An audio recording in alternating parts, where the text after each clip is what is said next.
Donald Trump tried to pull an only I can fix it out of his hat to save himself from humiliation after multiple musical artists pulled out of performing in his Great American State Fair. And he did that by inserting himself as the headliner for the kickoff event last night.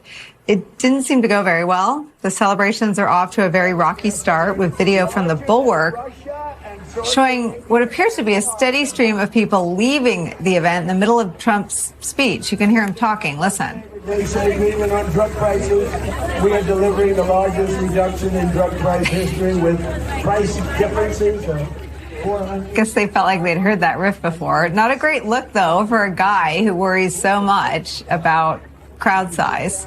The Bulwark's Jared Poland also shared this snap online of an attendee lying down on the grass, writing that Trump's speech was literally putting people to sleep. Let's bring in the aforementioned Rapid Response senior editor at the Bulwark, Jared Poland. So how was it? All right, crew. John, speaking time to turn it up. At a White House rally celebrating his first year back, Trump's own supporters began walking out mid-speech with one screaming about being tired of losing. The moment marked a stunning public break from his base, captured on camera. The scene that unfolded on that November evening was supposed to be a victory lap. Trump had called the rally to fire up the faithful after completing his first year back in office. The plan was simple: pump up the crowd, showcase his accomplishments, and build momentum heading into the next phase of his presidency. But instead of celebration mode, he walked straight into a political disaster. Just hours before he took the stage, Democrats had swept a series of off-year elections across multiple states. Republicans got hammered in races they were supposed to win, and Trump's supporters, looking around at the results, started asking themselves a question that had never occurred to them before. The speech was definitely a short one by Trump standards. I've watched hundreds of Trump speeches since I've started working for the Bulwark, and his speech last night came in just a little under 30 minutes. And a lot of the crowd there, I would say, were definitely not your typical sycophantic, super Trump crazy supporter. There were definitely some of those there towards the front, but a lot of the people hanging out towards the back that I talked to, this had been their first Trump rally. And there were some people towards the front that I had talked to that actually it was his 116th Trump rally. And so those people I imagine stayed, but a lot of people got their picture of Trump and headed for the gates. Trump is obsessed with late night, so I will show you how late night covered this. This is Jimmy Fallon. Well, tonight, President Trump headlined a rally to celebrate America's 250th after all the musical artists dropped out of his concert. It's the first event where BYOB means bring your own band. And Tonight included a military flyover, Lee Greenwood singing God Bless the USA, and a speech by Trump. Wait, weren't we supposed to be winning? The timing couldn't have been worse. Trump's up there at the podium trying to pump everyone up, trying to deflect attention from the electoral disaster, trying to blame Democrats for the ongoing government shutdown that has been dragging on for weeks. He's talking about terminating the filibuster, about how Republicans need to change Senate rules to get things done. He admits, in his own words, that the election results were not anticipated to be a victory and not beneficial for Republicans. That's the understatement of the century. And his own people, the ones who have defended him through every scandal, they look at him and say, nah, we're good, and they just leave. The walkout goes viral immediately. Social media explodes. Twitter lights up with clips of supporters getting up and leaving while Trump is mid-sentence. Even Trump's biggest fans are like, is this a repeat? Because I feel like I've seen this 400 It's remarkable because Jimmy Fallon, of all of the men and women in late night and on that stage, pokes fun at Trump the least. But this is where it hurts the most if you're Donald Trump. A repeat, a rehash, not so A-list. What was it that they couldn't? I mean, last block we're talking about how all-powerful Trump is, that he's literally got media organizations, law firms, and all the federal government working for him, but he couldn't rub sticks together and get anyone better than himself. So a lot of the people that I talked to at the rally they were there not because of Trump, but because they wanted to be there to see the festivities. There were definitely some Trump supporters there, but I think a lot of the people backed out because Trump really has made this entire America 250 celebration about him. And a lot of people that were there definitely were looking for something to celebrate America and were happy to see the president speak, but I think they were more so there for the flyovers and the Marine Corps band that was playing before. So I think the attendance would have probably lasted a little bit longer into the night had the original acts stayed on board. TikTok is flooded with videos of the moment. It becomes an instant symbol of something bigger happening inside the Republican Party.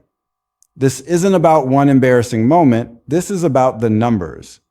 Real polling data that shows Trump's grip on his base is slipping. Gallup releases a poll just days after the rally disaster, and the numbers are devastating. Only 42% of Republicans approve of Trump's leadership. Let that sink in. 42%. That's down from 58% just 1 year ago. A 16-point drop in 12 months among his own party. The people who are supposed to be his strongest supporters, the ones who have backed him through everything, are turning away in massive numbers. What we're witnessing here isn't just a bad news cycle or a rough week for Trump. I want to show you Trump trying to do some crowd building for his next event featuring himself. This is Trump seeming to beg the crowd to come to his 4th of July speech. Then on July 4th, we will have the greatest show of all on the National Mall. Your favorite president will be speaking. So please show up, because if we have 2 empty seats, you know what's going to happen? The fake news is going to say he didn't fill out the arena. I mean, he doth protest us so much. The idea that we're the problem. He seems to be the problem when it comes to empty seats.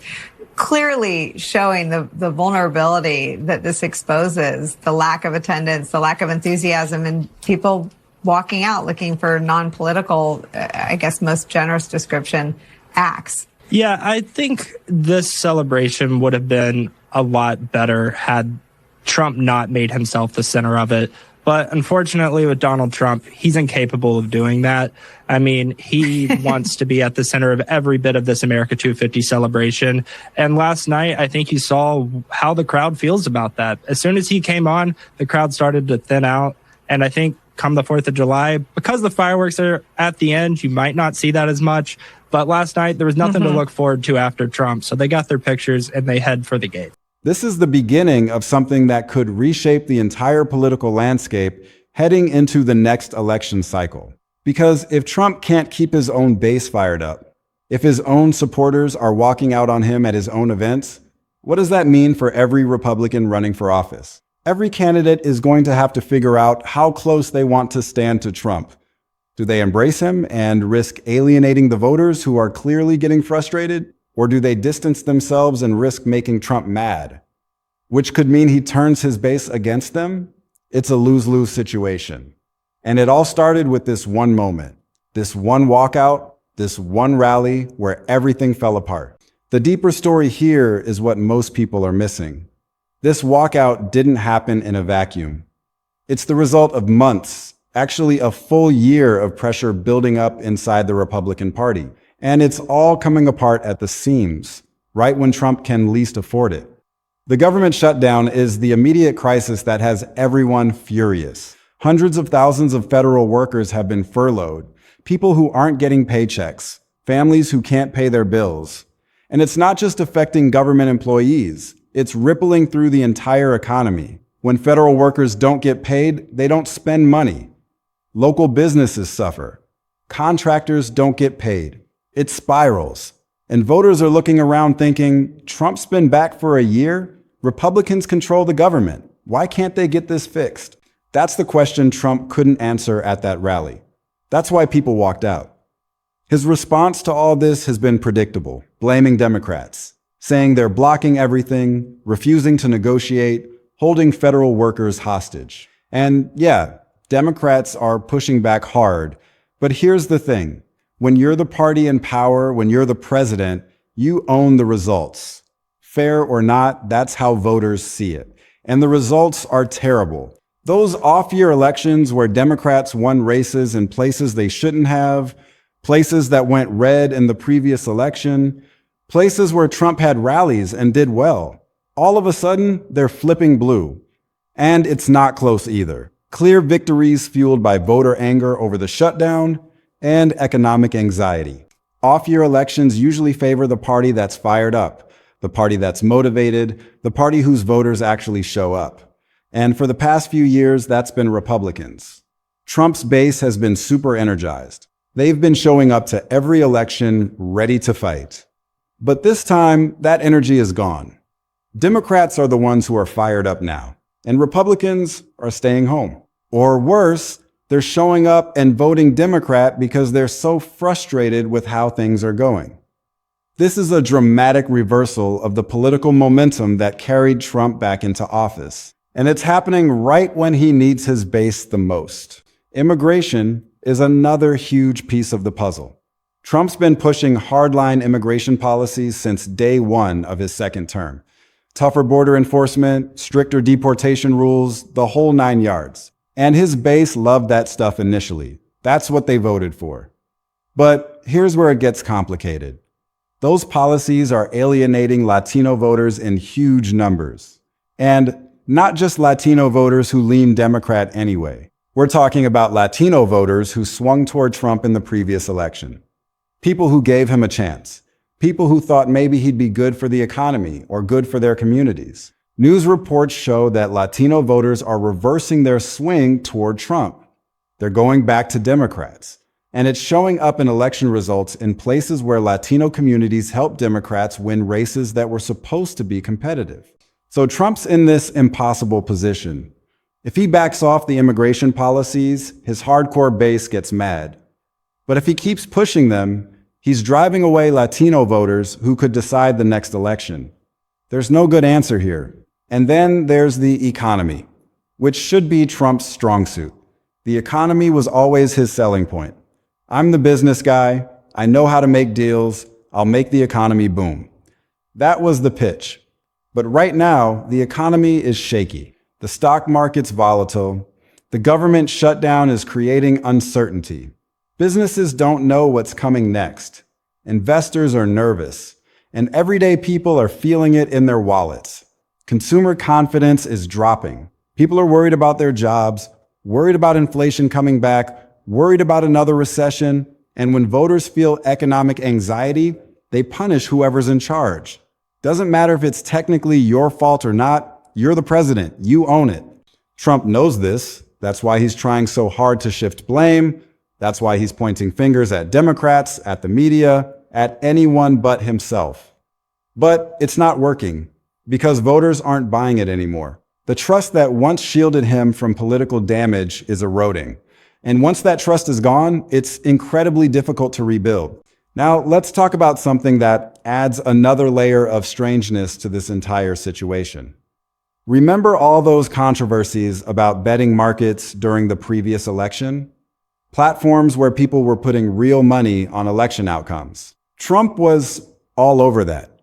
He loved pointing to betting odds showing him ahead.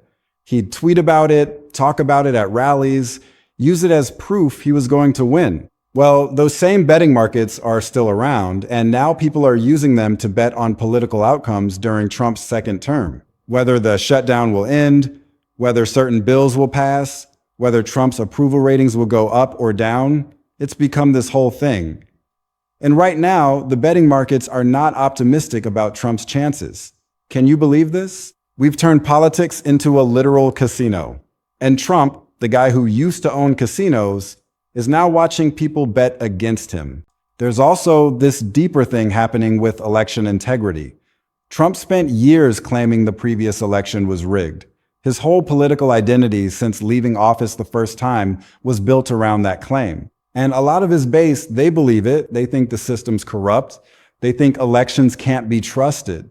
But now Trump's back in power. He won.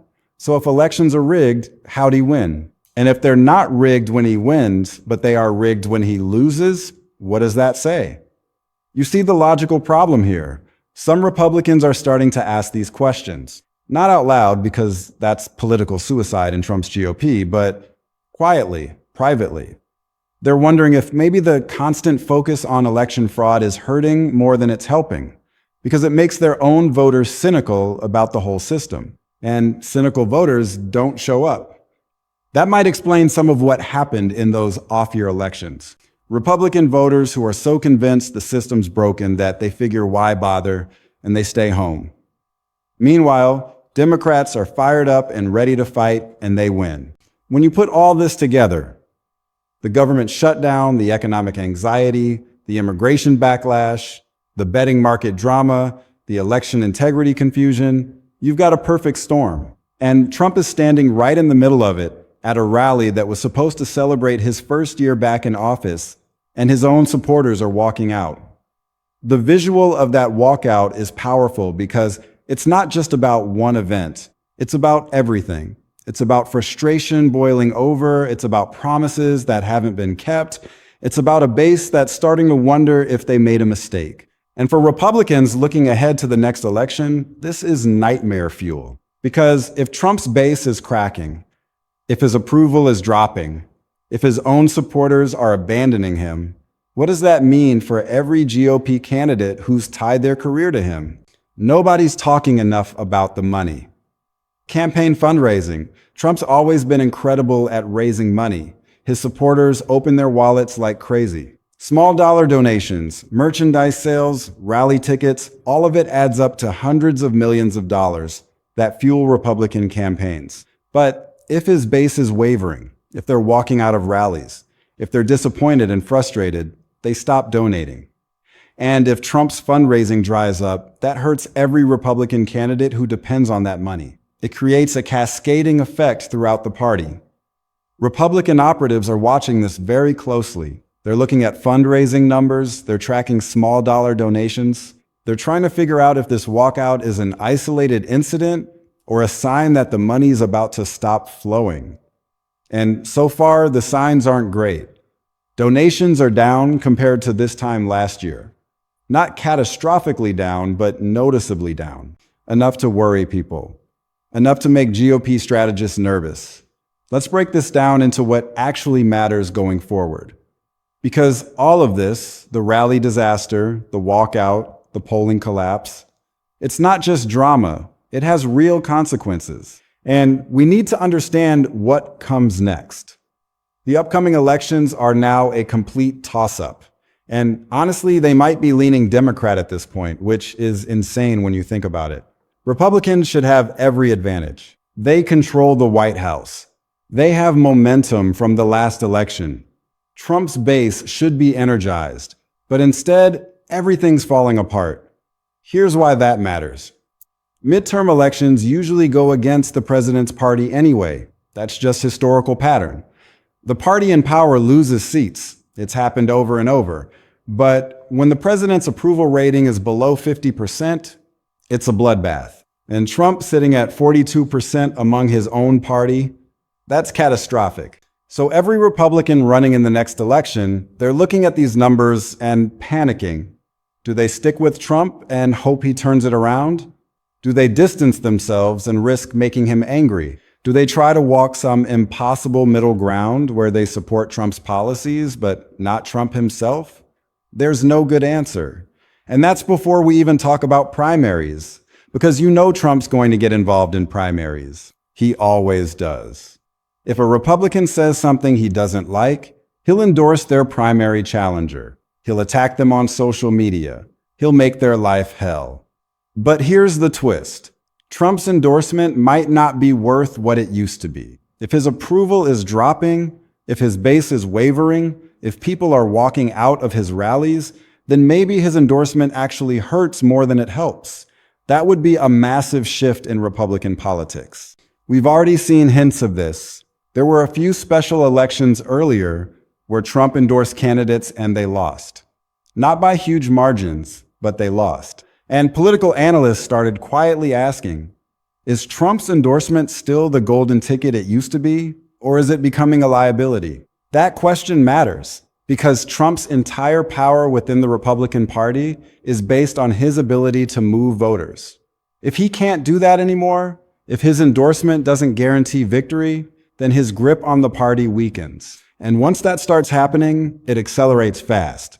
The government shutdown has to end. Every day it continues, Trump's approval drops more.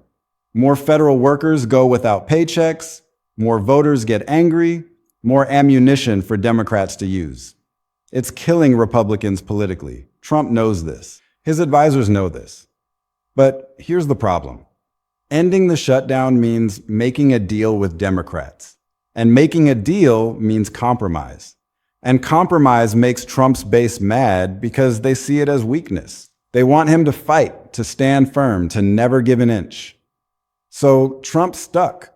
If he keeps the shutdown going, his approval tanks and Republicans lose. If he ends it by compromising, his base gets mad and Republicans still might lose. Either way, it's bad. The only question is how bad. The shutdown is going to leave a scar that lasts through the next election. Federal workers who miss paychecks, they're not going to forget that. Voters who got frustrated, they're not going to suddenly forgive everything. The damage is done. Immigration is going to define the next year of Trump's presidency because he can't back down on it without looking weak. But he also can't keep pushing hardline policies without losing Latino voters permanently. And Latino voters, they're growing as a share of the electorate. You can't win national elections without at least some Latino support. Republicans know this. That's why some of them are privately urging Trump to soften his tone, not necessarily change his policies, but at least change how he talks about immigration. Make it less about deportation and more about border security. Make it less personal and more about law and order. Will Trump listen? Probably not. He doesn't do subtle, he doesn't do measured, he does bold and loud and controversial. That's his brand. But if he wants to win, if he wants Republicans to win, he might have to adjust even just a little bit. The Latino vote is particularly crucial in states that Republicans need to win. And if Latino voters keep swinging back to Democrats, like they did in those November elections, Republicans are in serious trouble. The economy is everything. If the economy is good, Trump survives all this. If the economy is bad, nothing else matters. Voters will punish him. They'll punish Republicans. They'll flip seats out of pure frustration. Right now, the economy is in this weird middle ground. It's not terrible, but it's not great. There's anxiety, uncertainty, the shutdown's making things worse, the stock market's jumpy, consumer confidence is shaky. If this continues, if things tip into recession, Trump's done, Republicans are done, the next election becomes a Democratic wave. But if Trump can turn it around, if the shutdown ends and the economy stabilizes and job numbers stay strong and inflation stays low, then maybe he survives this. Maybe Republicans hold on. Maybe that rally walkout becomes a footnote instead of a turning point. The next 6 months will tell us everything. Now let's talk about what that rally walkout really symbolizes. Because it's not just about one event. It's about a broader shift happening inside the conservative movement. Trump's grip on the Republican Party is not as strong as it used to be. He's still powerful, he's still the dominant figure, but he's not invincible anymore. You're seeing more Republicans willing to criticize him. Not openly, because that's still dangerous, but in private, in background quotes to reporters, in quiet conversations at fundraisers, they're starting to wonder out loud if there's life after Trump, if maybe the party needs to move in a different direction. This is huge because for years, Trump has been untouchable in Republican politics. You criticize Trump, you're out. You challenge Trump, you lose your primary. You cross Trump, your political career is over. That's been the rule. But if Trump's losing his base, if his approval is dropping, if his endorsement stops being valuable, then maybe the rules change. Maybe Republicans start feeling brave enough to chart their own course. Maybe we see a post-Trump Republican Party start to emerge. Or maybe not. Maybe Trump fights back harder than ever. Maybe he doubles down. Maybe he purges anyone who shows even a hint of disloyalty. Maybe he tightens his grip and the party becomes even more about him. That's definitely possible. Trump doesn't go down without a fight. Honestly, nobody knows which way it goes. We're in uncharted territory here. That rally walkout is going to be remembered. Whether it's remembered as the beginning of Trump's collapse or just a temporary embarrassment depends on what happens next. On whether the economy recovers, on whether the shutdown ends, on whether Trump can win back his base, or if they're done with him for good. The stakes couldn't be higher for Trump, personally, for the Republican Party, for American politics. Because if Trump falls, the entire movement might fall with him. And if that happens, we're looking at a complete reshuffling of the political landscape. Think about all the Republican politicians who've built their entire careers around being loyal to Trump. All the ones who've defended every scandal, supported every policy, repeated every talking point. If Trump becomes politically toxic, what happens to them? Do they pivot? Do they double down? Do they retire? And what about the voters? The millions of people who've made Trump their political identity, who've bought the hats, attended the rallies, fought with their families over politics. If Trump fails them, if he can't deliver the wins they expected, do they stick with the Republican Party? Do they give up on politics entirely? Do they find a new leader? These are massive questions with no clear answers. Or maybe Trump survives this. Maybe he's weathered worse. Maybe his base comes back. Maybe the next election isn't the disaster everyone's predicting. Maybe we look back on this rally in a year and laugh at how everyone overreacted. But right now, with supporters literally walking out on him, with his approval in free fall, with Democrats winning races they shouldn't win, it's not looking good. The other thing to watch is how the media covers all this. Trump's relationship with the media has always been complicated. He attacks them constantly, calls them fake news, says they're biased against him. And honestly, a lot of his supporters believe that. They think the media is out to get Trump no matter what. But when his own supporters are walking out, when the polling shows real problems, when the election results speak for themselves, it's harder to blame the media. This isn't media spin. This is reality. And even Trump's most loyal supporters are starting to see it. So what comes next? Honestly, your guess is as good as mine. But we'll all be watching because whatever happens is going to be wild. Trump's facing the biggest test of his second term. His base is cracking, his party's nervous, and the elections are coming fast. The rally walkout might be remembered as the moment everything changed. Or it might just be a bad day in a long presidency. Time will tell. But one thing's for sure, the pressure's on. Trump needs wins. He needs his base fired up again. He needs the economy to turn around. He needs the shutdown to end. He needs immigration to stop being such a political liability. He needs everything to go right. And right now, nothing's going right. Buckle up because this ride's just getting started. The next chapter of this story is going to reveal whether Trump can turn things around or whether the movement that carried him to power is starting to fracture beyond repair.